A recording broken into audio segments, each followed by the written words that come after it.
오늘 말씀 전하겠습니다. 오늘 말씀은 로마서 8장 31절에서 34절까지입니다. 제목은 누가 감히 우리를 이란 제목으로 말씀 나누겠습니다. 먼저 로마서 8장 31절에서 34절까지 말씀 같이 읽겠습니다. 읽겠습니다. 시작. 그런즉 이 일에 대하여 우리가 무슨 말 하리요? 만일 하나님이 우리를 위하시면 누가 우리를 대적하리요? 자기 아들을 아끼지 아니하시고 우리 모든 사람을 위하여 내주시니까 어찌 그 아들과 함께 모든 것을 우리에게 주시지 아니하겠느냐? 누가 능히 하나님께서 택하신 자들을 고발하리요? 의롭다 하신 이는 하나님이시니 누가 정죄하리요? 죽으실 뿐 아니라 다시 살아나신 이는 그리스도 예수시니 그는 하나님 우편에 계신 자요 우리를 위하여 간구하시는 자시니라. 누가 우리를 34절까지입니다.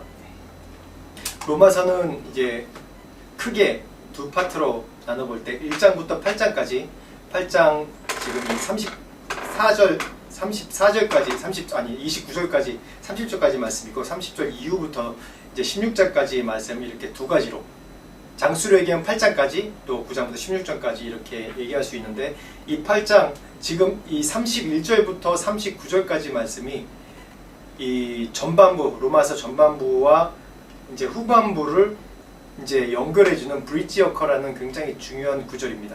그리고 이제 다음 주에 35절부터 39절까지 말씀 나오는데 제가 이제 이 말씀 정말 31절에서 39절 말씀이 정말 저에게 큰 힘을 주는 신학생 때부터 항상 힘을 주는 말씀이었어요. 7장까지 말씀 읽을 때는 오라 나는 공고한 자로다 그러면서 나는 이 정도 수준밖에 안 되는구나. 맞다. 바울도 이렇게 오라 공고한 자인데 나도 그렇구나. 그런데 8장 딱 넘어가면 읽으면서 제가 너무 좋아서 이 말씀들을 다 외웠어요. 이 말씀 구절. 그래서 이 말씀 읽을 때는 정말 빨리 읽어요. 제가 너무 신나가지고. 그래서 이 두 파트로 나눌 때 간단하게 이제 두 단어로 얘기하면 1장부터 8장까지는 교리 부분입니다. 교리. 우리 이제 그 신약에 정말 중요한 우리가 믿는 원리에 대해서 원칙에 대해서 믿음의 원리에 대해서 구원의 원리에 대해서 말씀하는 교리입니다. 그래서 지난주에 5가지 얘기했죠. 29장 30장 얘기할 때 좀 이따 말씀 나오겠지만은 5가지 신학적인 원리에 대해서 얘기했습니다. 그리고 또 한 가지 9장부터 16장까지는 무슨 얘기를 하냐면 적용입니다. 믿음의 교리에 대해서 어떻게 적용하느냐가 9장부터 16장까지 말씀입니다. 그래서 1장부터 8장까지 말씀 보면 다른 말로 다른 문장으로 계속 반복되고 중요한 그 구원의 원리가 무엇인지 계속해서 이제 얘기하는 것이 나오죠. 그래서 오늘 30절까지 복음의 실제적인 이 교리, 실제적인 그 원칙에 대해서 얘기를 하고 있다면 이 9장으로 바로 넘어가기 전에 이 오늘 방금 말씀한 것 31장부터 시작하는데 뭐라고 하냐면 그런즉 이 일에 대하여 우리가 무슨 말을 하리요? 라고 시작합니다. 이 얘기는 마지막 1장부터 이 8장까지를 마무리하면서 이걸 전환하는 그런 문장입니다. 그래서 저는 이 31절부터 39절까지 보면 크게는 3가지의 그런 원리로 이제 바울이 얘기한 것이고 뭐 단어로 얘기하면 뭐 4오 옛날 개역 한글에는 뭐 그렇으리요 이랬으리요 그런 얘기하는데 여기서는 요로 나오더라고요. 개역개정이 요로 하는데 4가지 요 시리즈로에 대해서 이제 말씀 나누려고 합니다. 이게 4가지를 다 이제 쭉 나열하자면 이제 이 한 주로 시간이 안 돼서 마지막 요 끈들이 요 하는 그 말씀 주제로는 다음 주에 말씀을 나누도록 하겠습니다. 그래서 지난주에 우리가 마지막으로 말씀 맺으면서 29절 30절 말씀의 5가지의 그 원리에 대해서 얘기했습니다. 한번 같이 읽어볼까요? 시작. 하나님이 미리 아신 자들을 또한 그 아들의 형상을 본받게 하기 위하여 미리 정하셨으니 이는 그로 많은 형제 중에서 맏아들이 되게 하려 하심이니라. 또 미리 정하신 그들을 또한 부르시고 부르신 그들을 또한 의롭다 하시고 의롭다 하신 그들을 또한 영화롭게 하셨느니라. 아멘. 이게 여기서 중요한 신학적인 원리, 구원의 원리가 5가지 나온다고 제가 얘기했죠. 예지, 예정, 소명, 칭의, 영화. 이 5가지의 원리에 대해서 나오는 겁니다. 그래서 이 5가지의 원리에 대해서 1장부터 8장까지 말씀, 이게 추격한 이 원리가 믿음으로 구원받는 그런 원리의 가장 추격적인 거예요. 예지, 예정, 또 소명, 칭의, 영화. 그래서 이걸 넘어갈 때 그런즉 이 일에, 요 일에 대해서 우리가 무슨 말을 하리요라고 얘기하면서 이 범위를 넓혀가면서 구체적으로 어떻게 적용되는지에 대해서 얘기를 합니다. 저도 이 말씀 이후로부터 말씀 읽을 때 굉장히 많이 격려가 되는데, 첫 번째로는 31절에 누가 우리를 대적하리요. 그리고 또 33절에 능히 하나님께 택한 자를 고발하리요. 그 다음에 누가 34절에 정죄하리요. 그리고 35절 말씀부터 누가 우리 사랑해서 끊으리요. 이 4가지 요가 나옵니다. 이게 바로 이제 5가지 원리, 예지, 예정, 소명, 칭의, 영화, 이것에 대해서 어떻게 실제적으로 우리 삶 가운데 이 원리가, 이 신학적인 원리, 이 성경적인 원칙이, 이 구원의 원리가 우리 생활 가운데 어떤 부분에 적용되는지에서 구체적으로 얘기하는 겁니다. 누가 우리를 대적하리요? 누가 우리를 고발하리요? 누가 우리를 정죄하리요? 누가 그리스도 사랑에서 우리를 끊으리요? 그 누굽니까 그게? 구체적인 대상이 누굽니까? 사단이죠, 사단. 구체적인 사단이지만 그 사단이 이 세상에서 우리를 어떠하게 우리를 넘어뜨리려고 계속해서 괴롭히고 우리를 공격하는지에 대해서 이제 하나하나 같이 말씀을 나누려고 합니다. 그래서 31절 말씀, 누가 우리를 대적하려, 첫 번째로 한번 보겠습니다. 31절 말씀 같이 읽어보겠습니다. 시작. 그런즉 이 일에 대하여 우리가 무슨 말 하리요? 만일 하나님이 우리를 위하시면 누가 우리를 대적하리요? 사실 이 말씀이 그렇죠, 정확하게 누가 우리를 대적하리요? 그러니까 감히 누가 우리를 대적할 수 있겠느냐? 감히 누가 날 상대할 수 있지? 그렇게 얘기를 하는 거죠. 이 바울이 이때 당시 이렇게 얘기할 수 있는 게 정말 바울이 자기가 이 상황적인 자신감, 이미 승리했다는 그런 상황적인 그 결과가 있기 때문에 얘기한 걸까요? 아닙니다. 바울의 이때 상황이 누가 감히 우리를 대적할 수 있으리요라고 하는 상황이 아니에요.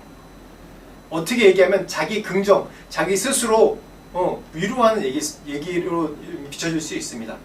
왜냐하면 당시 상황을 아시지 않습니까? 이 로마서를 집필하게 시작한 계기가 로마 교회 안에 분열이 있었고, 또 무엇이 있었습니까?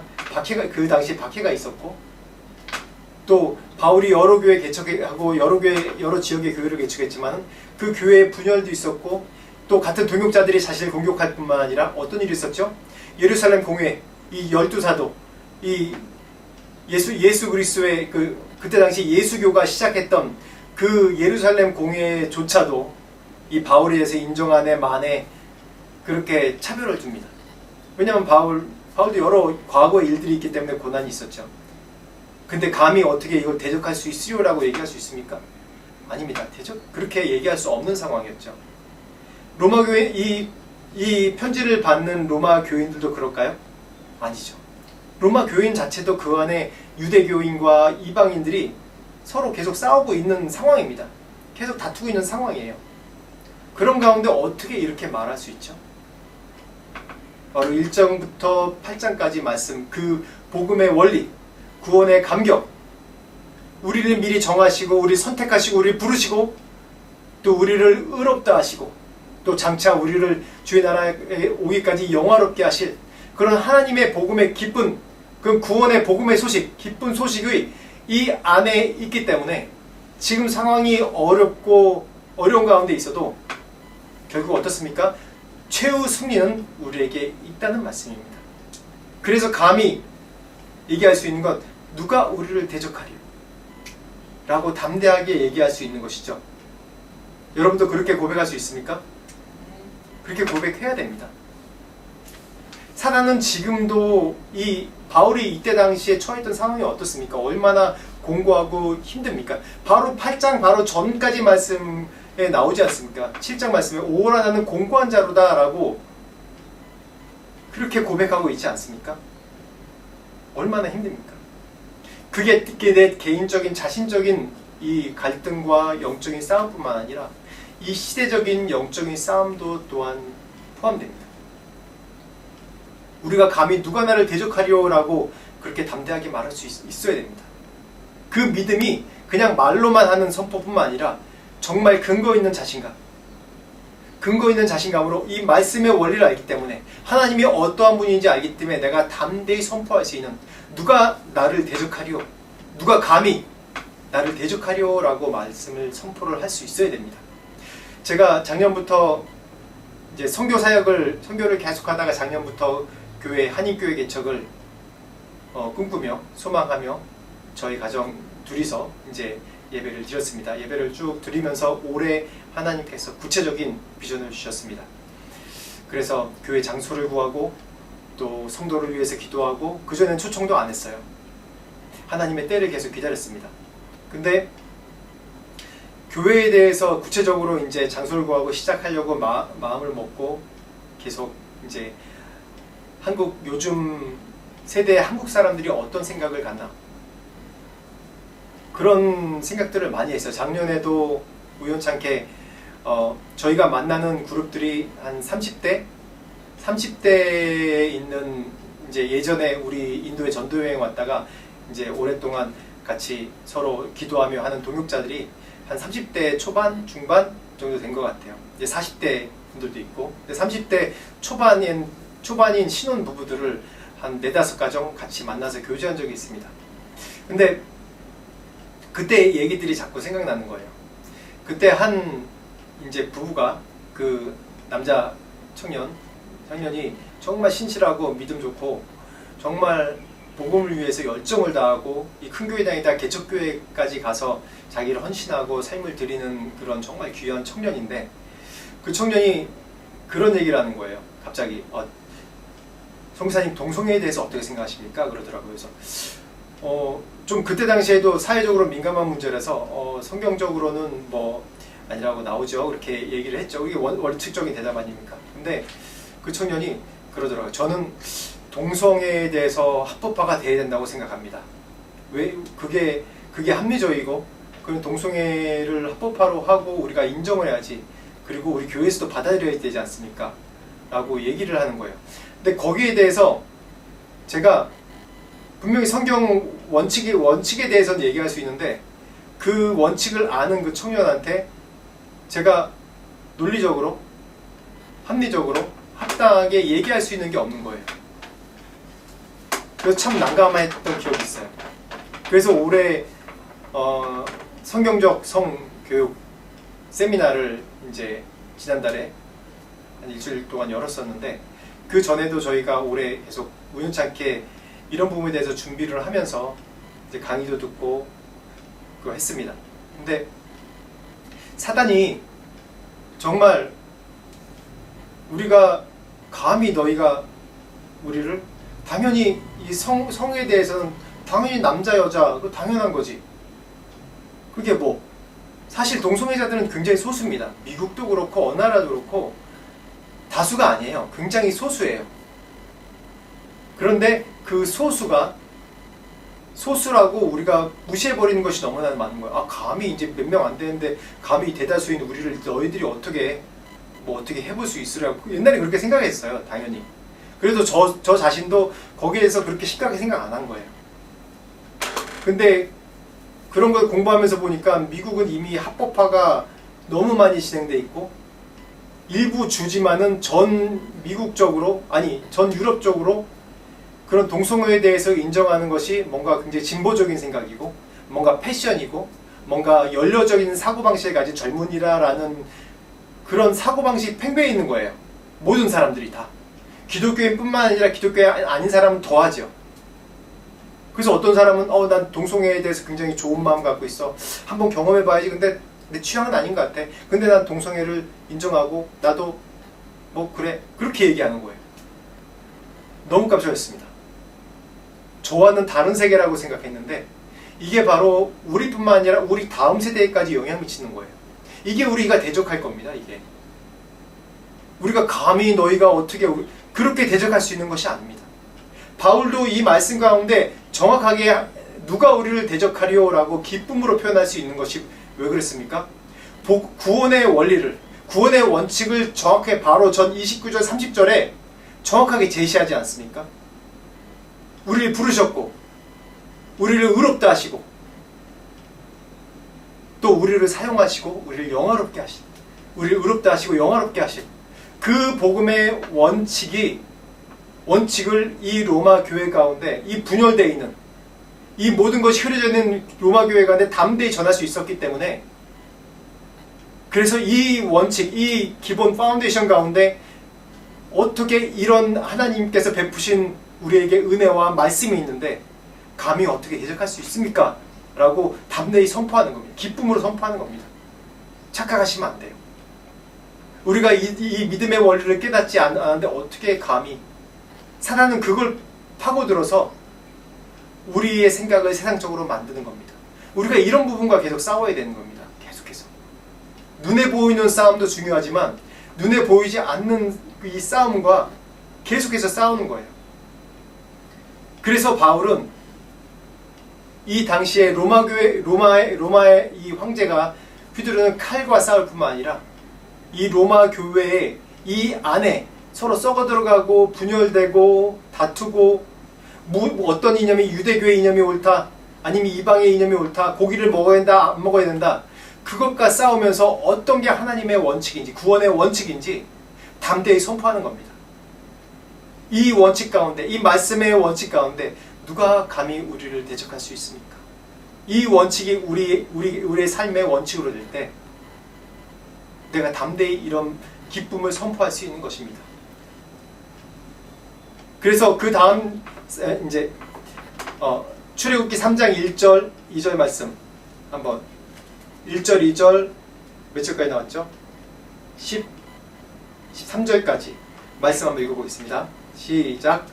모세가 그의 장인 미디안 제사장 이드로의 양떼를 치더니 그 떼를 광야 서쪽으로 인도하여 하나님의 산 호렙에 이르매 여호와의 사자가 떨기나무 가운데로부터 나오는 불꽃 안에서 그에게 나타나시니라.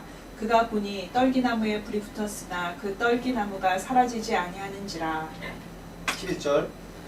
모세가 하나님께 아뢰되 내가 누구이기에 바로에게 가며 이스라엘 자손을 애굽에서 인도하여 내리이까. 13절. 모세가 하나님께 아뢰되 내가 이스라엘 자손에게 가서 이르기를 너희의 조상의 하나님이 나를 너희에게 보내셨다 하면 그들이 내게 묻기를 그의 이름이 무엇이냐 하리니 내가 무엇이라고 그들에게 말하리이까. 네. 오늘 31절 2절 말씀 가운데 그렇게 나오죠. 주님께서 우리를 위하시면 누가 우리를 대적하리오라는 얘기를 합니다. 하나님이 우리를 위하신다는 그런 확신이 없으면은 사방의 우겨쌈을 당한 가운데 우리가 좌절하고 낭망할 수밖에 없습니다. 용기가 안 생기는, 싸울 용기가 안 생기는 겁니다. 하나님은 지금도 우리를 계속 부르시는 거예요. 오늘 말씀 보면 모세를 하나님께서 부르시는 장면들이 나옵니다. 모세가 애굽의 왕자로 살다가 이제 살인자로 몰려 도망가서 미디안 광야에서 지내다가 결혼도 하고 가정을 이루면서 하나의 양치기로 목자로 살고 있었습니다. 근데 그 가운데 하나님 여호와께서 떨기나무 가운데 불꽃으로 나타나서 모세를 부르십니다. 그때 모세가 하나님께 뭐라 그러냐면 가서 이스라엘 자손을 구원하라. 근데 모세가 뭐라고 하죠? 거절하죠. 내가 누구이기에 내가 바로한테 갑니까? 누구긴 왕자였죠. 근데 그런 모든 자신감, 옛날에 쌓았던 자신감이 아무것도 없는 거예요. 그래서 모세에게 또 얘기를 하죠. 그렇지만 또 거절합니다. 4장 1절부터 다시 한번 봅시다. 4장 1절부터 시작. 모세가 대답하여 이르되 그러나 그들이 나를 믿지 아니하며 내 말을 듣지 아니하고 이르기를 여호와께서 내게 나타나지 아니하셨다 하리이다. 10절. 모세가 여호와께 아뢰되 오 주여 나는 본래 말을 잘하지 못하는 자니이다. 주께서 주의 종에게 명령하신 후에도 역시 그러하니 나는 입이 뻣뻣하고 혀가 둔한 자니이다. 13절 96절까지 읽어주십시오. 모세가 이르되 오 주여 보낼 만한 자를 보내소서. 여호와께서 모세를 향하여 노하여 이르시되 레위 사람 내 형 아론이 있지 아니하냐. 그가 말 잘하는 것을 내가 아노라. 그가 너를 만나러 나오나니 그가 너를 볼 때 그의 마음에 기쁨이 있을 것이라. 너는 그에게 말하고 그의 입에 할 말을 주라. 내가 내 입과 그의 입에 함께 있어서 너희들이 행할 일을 가르치리라. 그가 너를 대신하여 백성에게 말할 것이니 그는 내 입을 대신할 것이요 너는 그에게 하나님같이 되리라. 오늘 이 말씀 가운데 보면 계속해서 하나님이 모세를 부르는데 여러 번 거절해요. 계속 거절하고 어떻게 생각되죠? 맨 나중에 여호와께서 노하여 이르시되 결국 하나님께서 화를 내세요. 내가 너한테 함께 하겠다고 하지 않느냐. 내가 너한테 함께하고 너에게 능력 주고 내가 할 말을 넣어주겠다고 얘기했는데 왜 그러냐라고 강하게 화내시면서 얘기하니까 그제서야 이제 마지못해 가는 겁니다. 참 하나님이 모세 부르기 참 힘들어요.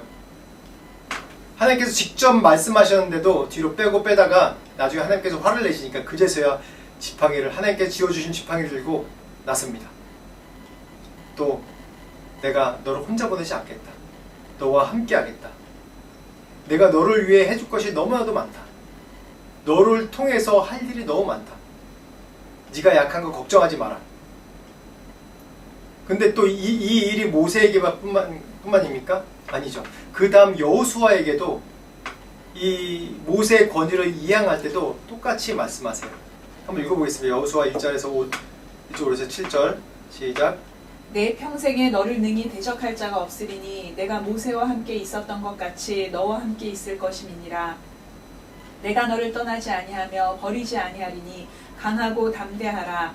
너는 내가 그들의 조상에게 맹세하여 그들에게 주리라 한 땅을 이 백성에게 차지하게 하리라.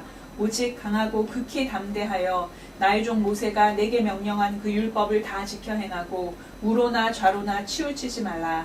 그리하면 어디로 가든지 형통하리니. 네. 9절 말씀 다시 한번 읽겠습니다. 99절 말씀마저 읽겠습니다. 내가 내게 명령한 것이 아니냐. 강하고 담대하라. 두려워하지 말며 놀라지 말라. 내가 어디로 가든지 내 하나님 여호와가 너와 함께 하느니라 하시니라. 아멘. 맞습니다. 우리가 하나님께서 우리를 위하시면 누가 우리를 대적하겠습니까? 하나님이 우리를 위하시면 우리가 무엇이든 못하겠습니까?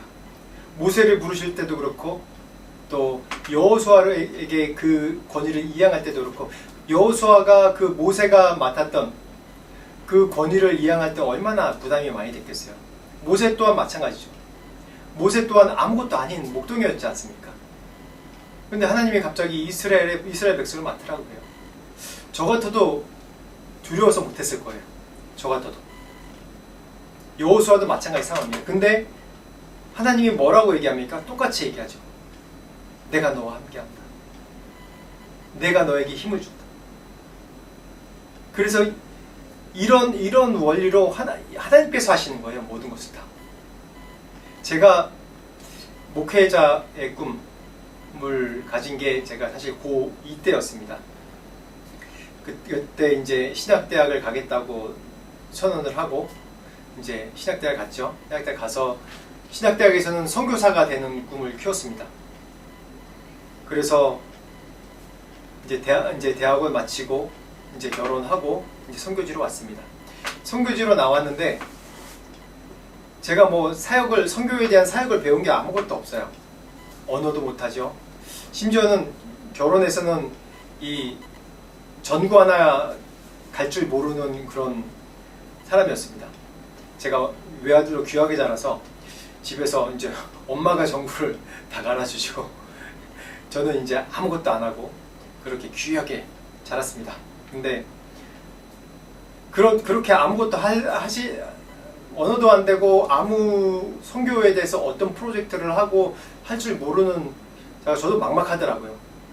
그럴 줄 알았으면 20대 때 그냥 신학교 다니다가 그냥 중간에 선교지 와서 하나하나 배울 걸이란 그런 후회도 되더라고요. 근데 제가 좋은 이제 리더를 만나서, 제 선교사님 리더를 만나서 양육을 받았습니다.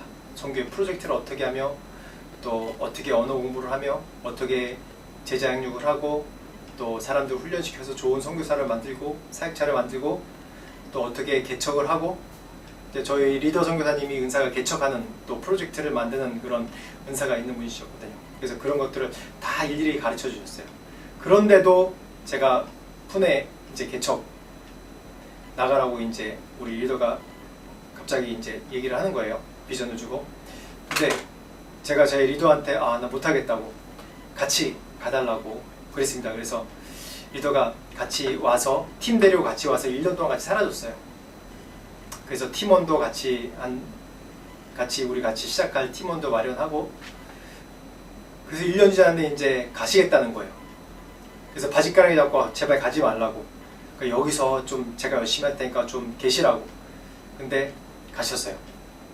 가고 나서 어떻게 할 줄 모르겠더라고요.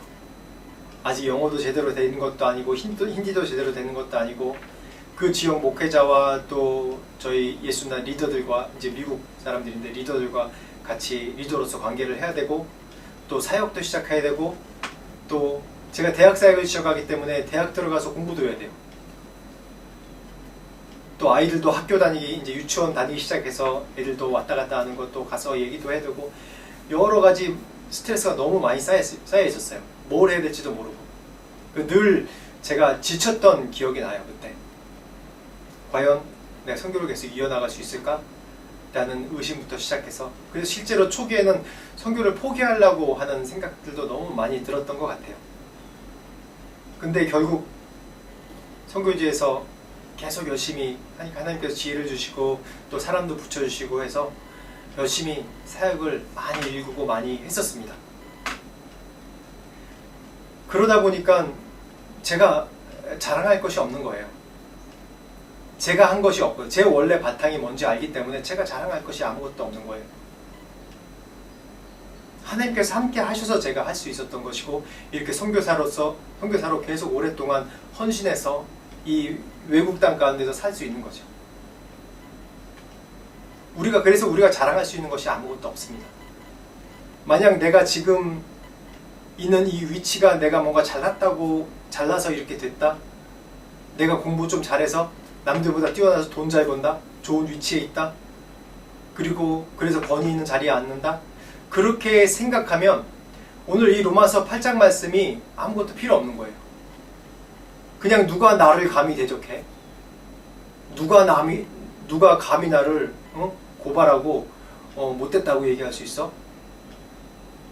이게 다 자기로부터 나온 거면 이런 고백을 할 수 없는 겁니다. 우리가 아무리 뛰어나고 우리가 아무리 힘이 세고 능력이 있어도 인간은 분명히 한계가 있지 않습니까? 오랜 역사책을 봐도 분명히 인간은 한계가 있어요. 성경에서 그 뛰어난 지혜로운 솔로몬도 분명히 한계가 있기 때문에 정말 수많은 범죄함과, 솔로몬을 통해서 솔로몬 당대까지는 부흥했을지 몰라도 그 이후의 자손들이, 그 대를 이어 자손들이, 왕들이 다 타락하고 올바른 왕이 거의 없었어요. 솔로몬 이후로 나라가 쪼개지고, 그 지혜로운 사람이, 세상에서 제일 지혜로운 사람이, 그런 것만 봐도 우리가 자랑할 게 아무것도 없는 거예요. 만약에 우리 마음 가운데 그런 자랑하는 마음이 있다면 이 말씀을 다시 보십시오. 내가 나를 이미 정하시고 또 구원하겠다고 확정하시고 구원하시고 의롭다고 하시고 장차 영화롭게 하시기를 하나님을 바라보십시오. 그럴 때 내가 더 겸손해지고 내가 더 믿음으로 살아갈 수 있는 것입니다. 그래서 32절 말씀 다시 한번 보겠습니다. 32절 말씀 시작. 자기의 아들을 아끼지 아니하시고 우리 모든 사람을 위하여 내주시니가 어찌 그 아들과 함께 모든 것을 우리에게 주시지 아니하겠느냐. 아멘. 창세기 20장 16절 말씀 같이 보겠습니다. 시작. 이르시되 여호와께서 이르시기를 내가 나를 가리켜 맹세하노니 내가 이같이 행하여 내 아들 내 독자도 아끼지 아니하였은즉. 아멘. 32절 말씀 방금 얘기했듯이 우리 모든 사람을 위하여 내주신 이가 어찌 그의 아들과 함께 모든 걸 내주지 않겠느냐라는 말씀과 함께 구약에서는 가장 이거랑 비슷한 예로 그 예표로 쓰는 게 바로 아브라함이 아들 이삭을 바친 사건입니다. 하나님도 독생자 예수를 우리를 구원하시기 위해서 내주셨듯이 아브라함도 자신의 가정의 구원을 위해서 이삭을 하나님께 바칩니다.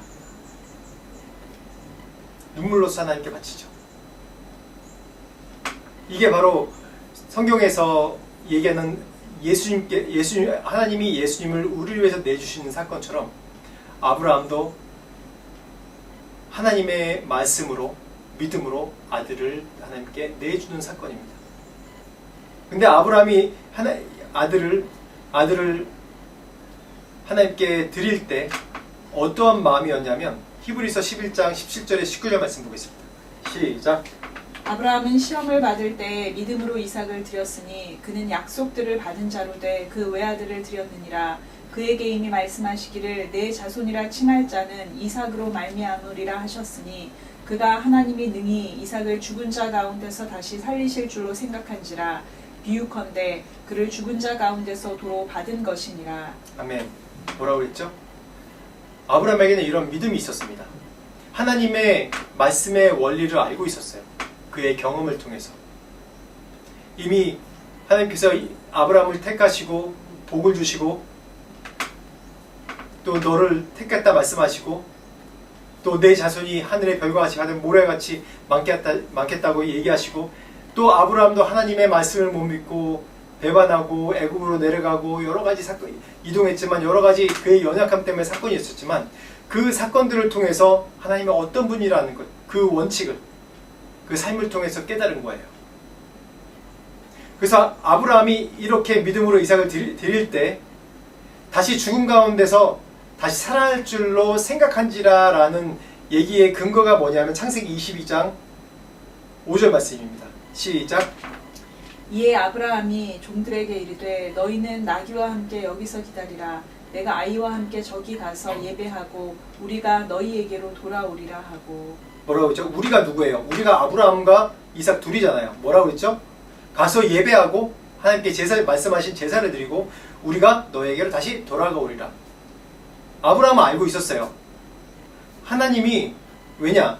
내 자손 이삭, 내 자손을 통해서 내가 자손을 번성하게 하리라 라고 분명히 약속하셨어요. 그렇기 때문에 하나님께 바쳐도 하나님은 다시 살리실 하나님이다 라는 그 원칙을 알았어요. 그게 정말 중요한 거예요. 그렇지만 그 당시의 상황이 얼마나 암울합니까? 이게 자기 독생자 아들을 죽이는 게 그게 쉽습니까? 아무리 다시 살아난다는 생각을 가져도 개념적으로는 하나님을 이 이삭을 통해서 이 아들을 통해서 분명히 자손을 번성하게 하셔. 근데 우리의 우리 환경적으로는 사람 죽으면 어떻게 다 살아나요? 살아날 수가 없다는 그 원리를 알아요, 우리가 다. 근데 아브라함의 행동이 뭡니까? 죽이려고 직접 칼을 들고 진짜 죽이려고 한 겁니다. 그렇게 할 수 있었던 건 뭐예요? 다시 죽더라도 다시 살아날 거라는 걸 확신이 있었어요. 이 확신이 뭡니까? 바로 하나님을 알므로써 오는 확신입니다. 하나님이 어떤 분인지 알기 때문에 감히 너희가 우리를 대적할 수 있느냐? 하나님이 우리를 위하시면 나를 위하시는데 내가 못할 것이 무엇이 있느냐? 내가 말씀에 순종하리라 라는 담대한 결정을 할 수 있다는 것이죠. 그래서 이 31절 32절 말씀이 바로 아브라함의 이 믿음이 바로 예수님의 그런 십자가에 못 박히심 다시 살아나심 이 사건으로 연결되는 겁니다. 왜? 예수님께서 십자가에 못 박히시지만은 살아나셔야지 우리를 구원하실 수 있는 거예요. 죄의 그런 형벌 가운데 그걸 이기시고 살아나야지만이 우리가 구원받을 수 있는 거예요. 살아날 줄 아는 믿음. 근데 제자들은 다 살아날 줄 몰랐잖아요. 그걸 기대하지 못했잖아요. 죽었기 때문에. 아브라함과 같은 그런 믿음이 없었던 거예요. 그런 원칙에 대해서 몰랐던 거예요. 그래서 이 우리를 위하여 예수님께서 살아나신 것. 이 구약 성경 전체 가운데 분명히 말씀하셨는데도 불구하고 사람들은 예수님이 살아날지에 대해서 기대를 안 했던 겁니다. 그래서 이 사건이 바로 31절, 32절에 연결된 우리를 위하셔서, 우리를 위하여 다시 살아나셔서 모든 것을 우리를 위해서 주시는 것. 이 원리입니다. 굉장히 심오하지 않습니까? 그 다음에 33절, 34절 같이 말씀 보겠습니다. 33절, 34절 시작. 누가 능히 하나님께서 택하신 자들을 고발하리요 의롭다 하신 이는 하나님이시니 누가 정죄하리요 죽으실 뿐 아니라 다시 살아나신 이는 그리스도 예수시니 그는 하나님 우편에 계신 자요 우리를 위하여 간구하시는 자시니라. 아멘. 이 두 가지가 누가 우리를 고발하리요 또 누가 우리를 정죄하리요. 그래서 이 고발하리요 정죄하리요라는 이 두 가지가 좀 비슷한 의미일 수 있는데, 그래서 하나로 이거 죄책감을 주는, 정죄하는, 죄책감을 주는 단어로 제가 이제 줄였습니다. 누가 우리를 고발하리요 누가 우리를 정죄하리요. 사단은 어떤 자냐면 참소하는 자라고 합니다. 사단의 다른 뜻은 참소하는 자입니다. 참소란 뜻을 이제 국어사전에 찾아보니까 남을 헐뜯어서 죄가 있는 것처럼 꾸며 윗사람에게 고하여 바치는 것. 사단의 역할이죠. 사단이 어떻게 합니까? 우리를 참소하죠. 근데 실제 우리가 죄가 없다는 게 아니에요. 있어요. 죄가 있습니다. 죄가 없기 때문에 그런 게 아니라 죄가 있지만 뭐죠? 뭐라고 그랬죠? 죄가 있지만 의롭다 하시는 누구라고요? 하나님이시니라고 얘기하고 있어요. 사단이 하나님 앞에 늘 고발하는 거예요. 얘 이런 죄 있어요. 근데 뭐 하시는 겁니까? 근데 뭐라고요? 의롭다 하시는 하나님이. 얘 죄 있는데 뭘 어떻게 천국 가고 어떻게 하나님 자녀가 됩니까? 그럴 때 뭐라고요? 34절에 다시 죽으셨을 뿐만 아니라 다시 살아나신 이는 예수 그리스도시니 그는 하나님 우편에 계신 자요. 그리고 중요한 건 뭐라고요? 우리를 위하여 간구하시는 자신이라. 그분이 우리를 위해서 간구하신대요. 하나님, 예수 그리스도 하나님이 우리를 위해서 지금도, 나를 위해서 지금도 간구하시고 나를 위해서 계시는 거라고 말씀하신 거예요. 근데 사단은 끊임없이 어떻게 하냐면 우리를 헐뜯고 정죄합니다. 우리를 계속 헐뜯고 정죄해요. 예전에 어느 큰 교회, 제가 이제 신학생 때 90년대 때인데 한번 그 장로님의 간증을 들은 적이 있어요. 큰 교회 장로님인데 잠깐 실수로 이제 성적인 그런 간음의 죄를 범했습니다. 근데 그게 밝혀져서 이제 큰 낭패를, 교회에서 낭패를 봤어요. 그래서 본인은 회개하고 사람들 앞에 나와서, 교회 앞에 나와서 이제 고백하고 자기 좌우를 다 고백하고 용서를 구하고 장로직에서도 물러나고 그리고 근신하고 있었습니다. 많은 사람들은 충격을 받았어요. 정말 그 교회에서 중책을 담당하고 있는 장로님이었기 때문에. 그런데 매일마다 금식하고 기도하면서 그런 경건의 그런 모습, 자기 자신을 다시 경건의 모습으로 돌리는 모습을 봤어요. 근데 결국은 그 교회를 떠나게 됐습니다. 어쩔 수 없이. 사람들이 계속 그분 볼 때마다 불편하고 계속 잘못된 눈으로, 아니 어떻게 저런 사람이 교회를 계속 다니고 있어 라는 눈으로 계속 보는 거예요. 그래서 결국 그 교회를 떠나셨어요. 그래서 다른 교회 다니시면서 조용히 신앙생활 하셨는데 결국은 또 중책을 맡으시고 굉장히 능력 있는 장로님이기 때문에 교회에 또 중요한 역할을 새로운 교회 가서 담당하시는 것을 봤어요. 다 새롭게 되고 변화된 모습이었어요. 자신의 과오를 인정하고 사람들 앞에 또 새로운 교회 가서 자기가 이랬던 사람입니다 라고 늘 고백하고 자신의 연약함을 고백하는 것을 고백하면서 겸손하게 그 교회에서 직분을 감당하는 모습이었어요. 근데 그 장로님이 하신 말씀이 뭐냐면 하나님께서 나를 용서해 주시는데 1초도 안 걸렸다. 근데 사람들이 나를 용서한 데는 10년이 지나고 20년이 지나도 안 되더라 라고 얘기를 하더라고요. 물론 그 죄에 대한 대가 지불은 해야 됩니다. 내가 용서받았다고 그냥 다 자유다 그렇게 되는 건 절대 아니에요. 거기에 대한 죄에 대한 대가에 대해서 계속 지불을 해야 돼요. 제가 왜 이런 말씀을 하냐면 사단은 우리를 계속해서 괴롭힙니다. 너는 이 정도 수준밖에 안 되는 자야. 너는 죄인이야. 네가 어떻게 감히 하나님의 존전에 갈 수 있어? 기도할 수 있어?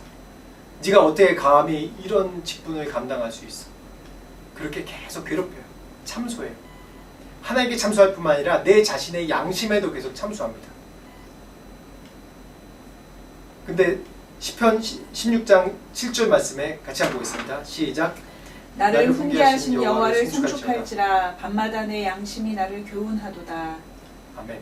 이 양심이라는 게 뭐냐면 선한 마음인데 마음과 양심. 하나님께서 우리에게 선한 양심을 주셨어요. 원래 우리를 창조하실 때 하나님의 형상으로 창조했기 때문에 하나님의 원칙과 하나님의 기준과 하나님의 거룩이 우리 삶 가운데 녹아든 삶이었어요. 그런데 죄가 범죄함으로 인해서 우리의 양심이 상하게 되는 것이죠. 그래서 그 이후로는 어떻게 되냐면 물론 우리 안에 하나님께 창조하신 선한 양심이 우리 안에 있습니다.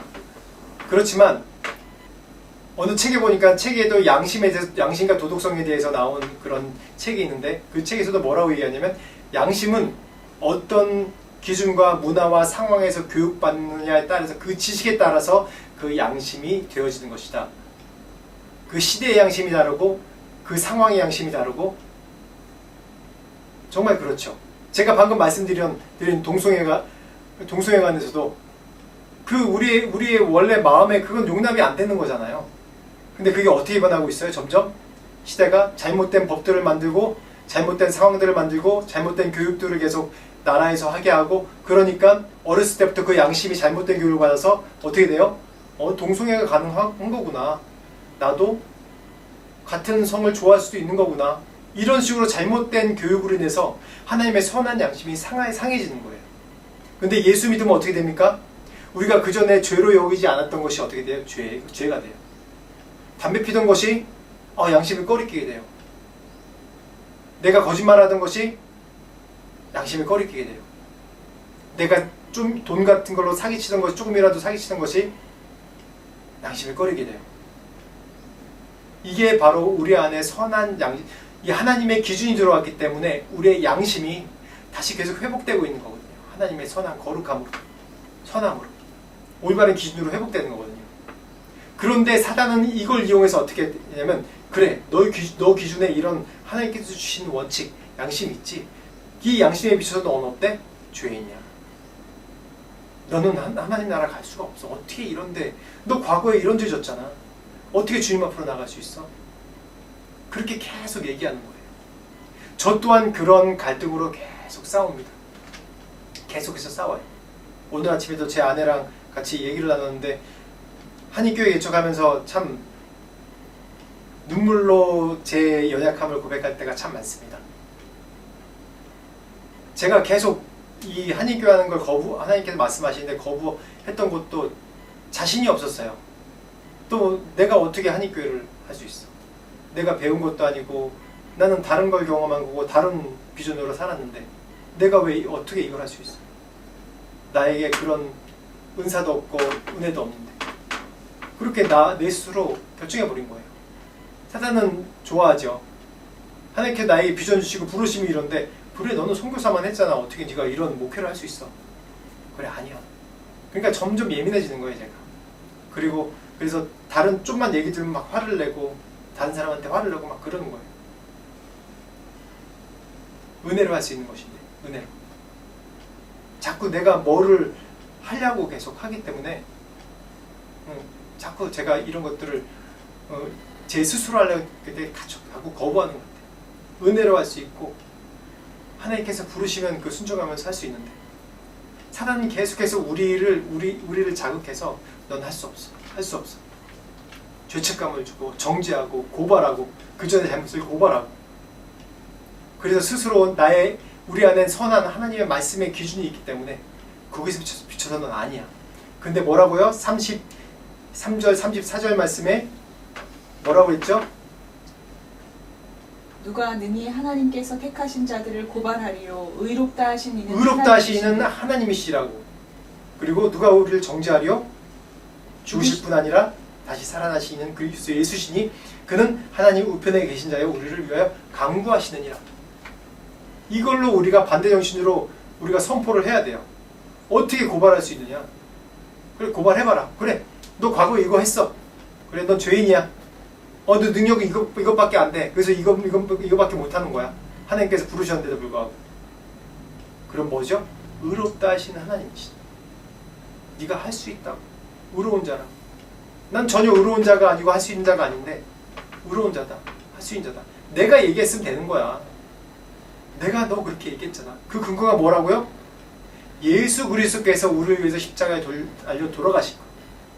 그래서 그분께서 모든 것을 우리를 위해서 주실 수 있는 분이 아니냐. 모든 것을 누리게 할 수 있는 분이 아니냐. 우리가 주 안에서 우리가 모든 것이 가능한 겁니다. 그래서 주 안에서 부르신 대로 모든 것이 가능해요.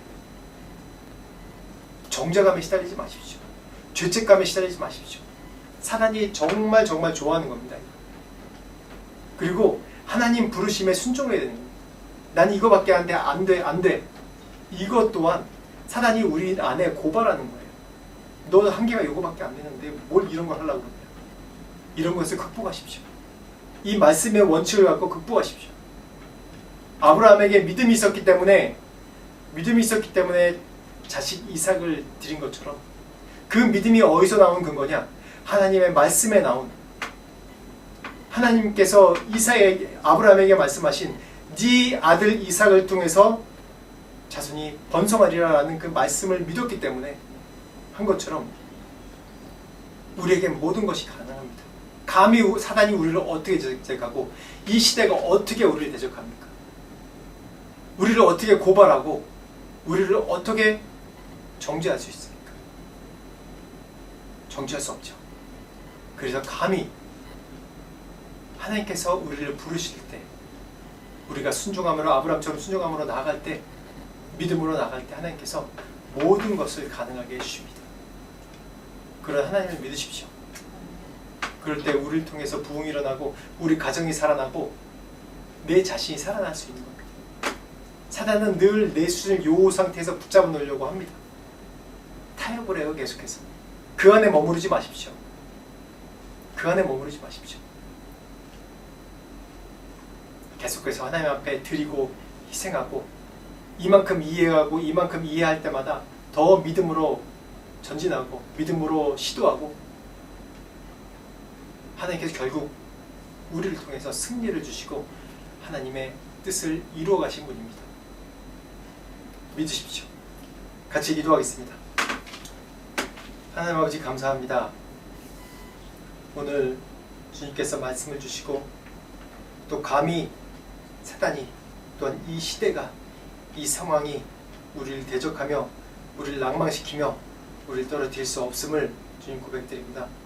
하나님 주님이 우리를 위하셔서 십자가에 못 박혀 돌아가시고 하나님도 지금 우리를 위해서 이 세상의 섭리를 인도하시고 운행하시고 우리에게 이미 승리하였다고 말씀하셨는데 우리가 믿음으로 나아갈 수 있도록 주님 도와주시옵소서. 점점 믿음이 약해지는 시대에 살고 있습니다.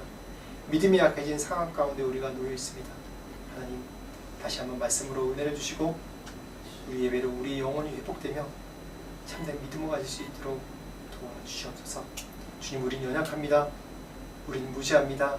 하나님의 도우심이 없으면 우리가 아무것도 할 수 없습니다. 하나님 믿음을 주시옵소서. 은혜를 주시옵소서. 오직 주님만 의지합니다. 도와주시옵소서.